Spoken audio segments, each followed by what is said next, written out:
La noche en la selva birmana no es silencio, es un zumbido constante.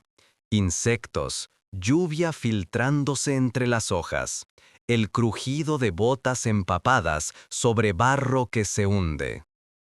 En la oscuridad, una columna de hombres avanza en fila única.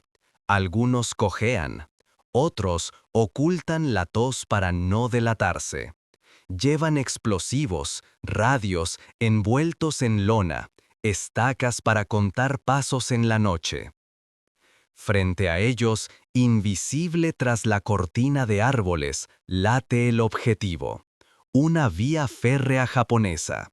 Un puente que sostiene la arteria que alimenta a todo un ejército.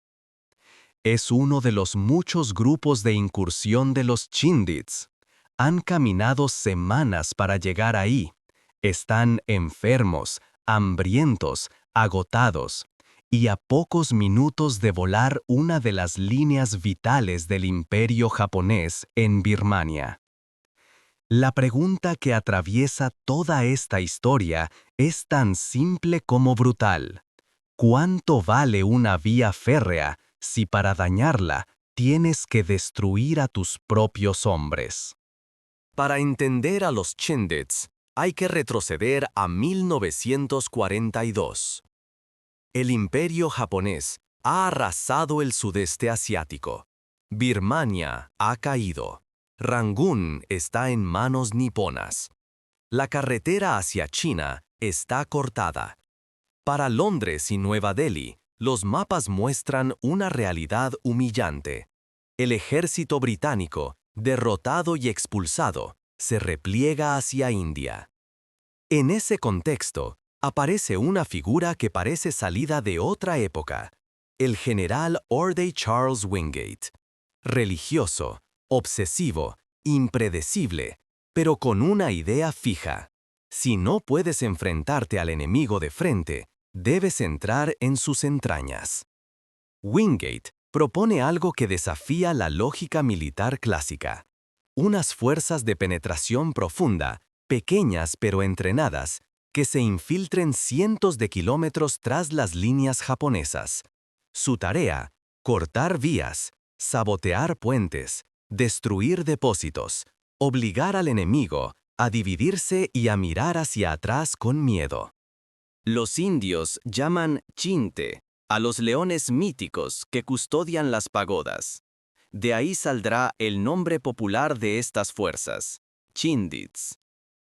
Su primera formación principal será la 77ª Brigada India, mezcla de británicos, indios, birmanos de los Burma Rifles y gurkhas. No son comandos de película, son infantería común sometida a un entrenamiento brutal para la jungla. Marchas interminables, raciones limitadas, radios portátiles, mulas como transporte. Y un elemento revolucionario: van a vivir exclusivamente del suministro aéreo. Febrero de 1943. Comienza la primera incursión, la Operación Longcloth. Aproximadamente 3.000 hombres cruzan el río Chindwin y entran en la espesura birmana. No hay carreteras, no hay vehículos, solo senderos de elefante y la mezcla mortal de calor diurno y frío nocturno. Cada columna se mueve separada, pero coordinada por radio. Desde India, aviones de transporte lanzan contenedores de comida, munición y medicinas en claros señalizados con paneles de colores. Si el lanzamiento cae lejos, se pasa hambre. Si el avión se pierde, se puede morir. El objetivo es claro: cortar el ferrocarril Mandalay-Myitkyina y las rutas de abastecimiento japonesas. A veces lo consiguen. Columnas de Chindits se acercan de noche, colocan cargas bajo las vías, vuelan tramos enteros, derriban postes de telégrafo, destruyen pequeños puentes. En los partes de inteligencia, las cifras parecen frías y prometedoras. Metros de vía destruida, trenes descarrilados, días de interrupción de tráfico. Pero en el nivel del suelo, la cuenta se mide de otra forma. En cada marcha, hay hombres que se quedan atrás con fiebre de malaria a 40 grados. Otros, doblados por la disentería, mulas que se hunden en el barro y deben ser sacrificadas. Restos de equipo abandonados porque simplemente no hay fuerzas para cargar más. La jungla no perdona.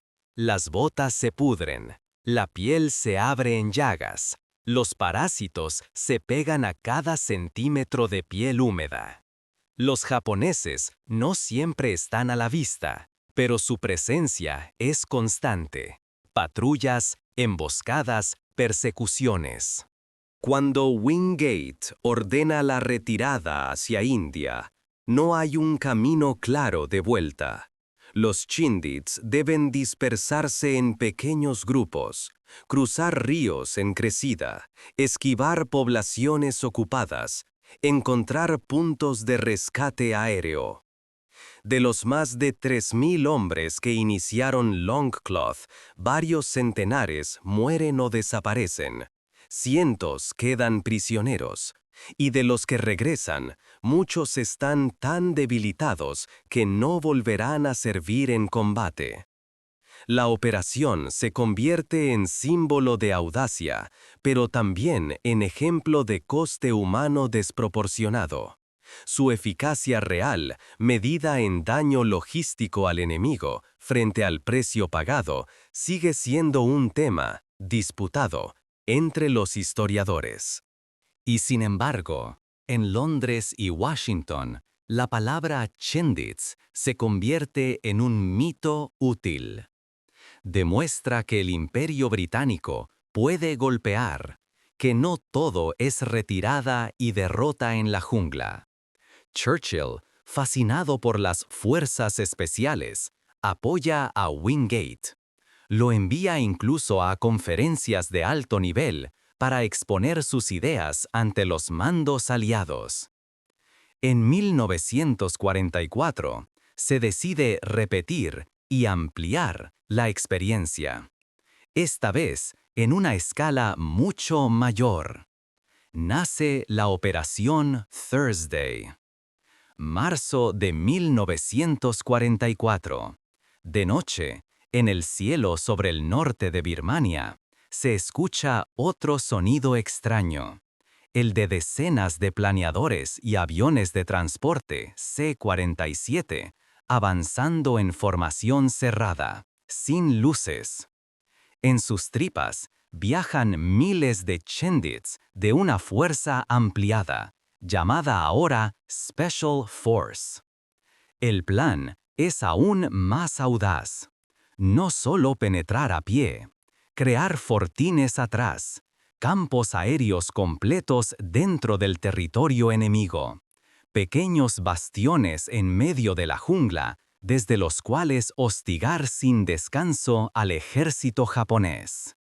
Uno de esos lugares se llamará Broadway, otro Chowringhee, otro White City, nombres que suenan a teatro londinense, pero que pronto se mezclarán con barro, sangre y mosquitos. Los planeadores deben aterrizar en claros improvisados. Muchos no lo logran. Algunos chocan con árboles, otros se estrellan en campos demasiado cortos, se parten al medio. Hombres y mulas mueren antes de disparar un solo tiro. Aún así, suficientes aparatos aterrizan como para que se inicie la siguiente fase. Los Chindits montan defensas de bambú y sacos de arena. Ingenieros traen pieza a pieza pequeños bulldozers y maquinaria desde el aire para nivelar pistas. En cuestión de días, donde antes había selva, ahora hay un aeródromo rústico con señales de aproximación y zonas de aterrizaje para más aviones. Desde esos fortines, la campaña adquiere un nuevo tono. En White City, cerca de la vía férrea en el norte de Birmania, los Chindits levantan un anillo de posiciones alrededor de las líneas japonesas. Con artillería ligera y ametralladoras, convierten la zona en una trampa mortal para los trenes y convoyes nipones. Los japoneses reaccionan con furia. Lanzan ataques frontales una y otra vez, tratando de aplastar estas espinas clavadas en sus comunicaciones. Lo que sigue son semanas de asaltos, bombardeos, infiltraciones nocturnas y un constante rugir de motores. Aviones aliados que, día y noche, traen municiones, evacuando heridos, lanzando suministros. En paralelo, otras columnas Chindits avanzan hacia el este, apoyando al avance de las fuerzas chinas y estadounidenses bajo el mando del general Stilwell y coordinándose con el Cuarto Ejército Británico de Slim. Su papel es molestar, obligar al enemigo a desviar tropas, cortar caminos, fijar unidades japonesas que, de otro modo, podrían ser usadas en otras batallas. En los mapas estratégicos, las flechas parecen encajar. En el terreno, la experiencia es distinta. La vida en un bastión Chindit es una mezcla de innovación y sufrimiento. Por primera vez, unidades enteras viven completamente gracias al aire. Comida deshidratada, munición, medicinas, incluso pequeñas piezas de repuesto. Los cirujanos operan en quirófanos improvisados, con lámparas colgando de techos de bambú, mientras afuera, el calor y la humedad no aflojan nunca. Pero el enemigo principal no siempre lleva uniforme. La malaria, la disentería, el tifus, las infecciones de piel, la deshidratación, se convierten en una segunda línea de fuego. Las estadísticas posteriores muestran un dato inquietante. En la campaña de 1944, la proporción de bajas por enfermedad entre los Chindits es enorme, muy superior a la de otras unidades que combaten en la misma Birmania. En algunos batallones, más de la mitad de los hombres termina evacuada por razones médicas antes de que la operación termine. Los testimonios reales, recogidos después de la guerra, hablan de hombres tan débiles que apenas podían arrastrarse hasta las posiciones de tiro, de soldados que caminaban kilómetros febriles, delirando, para llegar a una zona de evacuación aérea, de comidas que se reducían a unas pocas galletas y té con quinina día tras día. Mientras tanto, en los cuarteles generales, la discusión toma otro tono. El 24 de marzo de 1944, un accidente cambia el destino de los Chindits. Wingate, el hombre que concibió todo el concepto, muere en un accidente aéreo cuando su B-25 se estrella en la jungla durante un vuelo de inspección.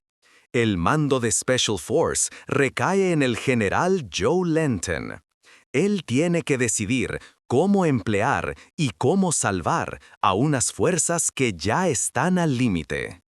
Algunos comandantes británicos, como el general Slim, respetan el valor de los hombres, pero son críticos con el uso que se hace de ellos. Desde su perspectiva, una división convencional, bien abastecida, apoyada por artillería y tanques en terreno favorable, puede lograr más que una fuerza de incursión profundamente agotada que vive de lanzamientos aéreos. Por otro lado, políticos como Churchill destacan el efecto moral y propagandístico. Los Chindits demuestran que los británicos pueden luchar en la jungla como los japoneses, que el imperio no se rinde sin pelear duro. La realidad, como suele ocurrir en la guerra, es más gris. Los Chindits logran contribuir al aislamiento de las fuerzas japonesas en el norte de Birmania. Cortan comunicaciones, apoyan avances aliados y complican seriamente la logística nipona. pero lo hacen a un coste desproporcionado en vidas y salud. Muchos de los supervivientes regresan a India tan desgastados que jamás volverán a combatir. La Special Force se disuelve a finales de 1944. El experimento termina. El concepto de penetración profunda seguirá vivo en otras unidades de operaciones especiales, pero el modelo Chindit, al y como Wingate lo concibió, no será repetido a esa escala. Su eficacia, de nuevo, queda marcada como disputada en los estudios posteriores. Hubo resultados tácticos reales, pero no un cambio decisivo proporcional al sacrificio. Más allá de los mapas y de los debates en Estado Mayor, queda la memoria de los hombres en la selva. Las largas columnas avanzando por senderos mínimos, marcando el ritmo con machete. Las noches enteras, esperando el ruido de los motores de los C-47 en el cielo, rezando para que las cargas cayeran dentro del perímetro y no en territorio japonés. Los estallidos lejanos al volar una vía férrea y la certeza de que mientras el puente se derrumba, alguien en la columna no verá el amanecer. En la posguerra, algunos veteranos describieron su experiencia como una mezcla extraña de orgullo y resentimiento. Orgullo por haber resistido lo que casi nadie podría soportar. Resentimiento por haberse sentido, en ocasiones, como piezas sacrificables en un tablero demasiado grande. Hoy, el nombre de los Chindits aparece en monumentos, placas y libros de historia militar. Se les presenta a menudo como precursores de las fuerzas especiales modernas, pioneros en el uso combinado de radios, suministros aéreos y aeródromos improvisados en territorio enemigo. Pero bajo la leyenda hay una verdad incómoda. Los Chindits vivieron, quizá como pocos, el choque entre la idea romántica de la guerra irregular y la realidad física de la jungla y del cuerpo humano. En aquella noche inicial, frente al puente, la columna se detiene. Los zapadores colocan las cargas. Cuentan los pasos en la oscuridad. Un oficial mira el reloj fosforescente. Falta 1 minuto para la detonación. Alrededor solo se escucha la lluvia. Luego, el estallido, un fogonazo, el eco del metal retorciéndose. La vía férrea se parte. Durante unas horas o unos días, el enemigo tendrá que improvisar. Los hombres recogen sus mochilas y vuelven a desaparecer entre los árboles. La historia registrará la explosión como una línea más en un informe de daños. Lo que casi nunca se ve en esos informes es el precio exacto de cada paso previo. Tal vez ahí, en esa distancia entre el estruendo del puente que cae y el silencioso sufrimiento de quienes caminaron hasta él, se encuentre el verdadero legado de los Chindits. Recordarnos que, detrás de cada incursión audaz en los libros, hubo cuerpos al límite y vidas consumidas lentamente por la jungla. Y que, a veces, la guerra se decide no solo por lo que se destruye, sino por cuánto estás dispuesto a destruirte a ti mismo para lograrlo.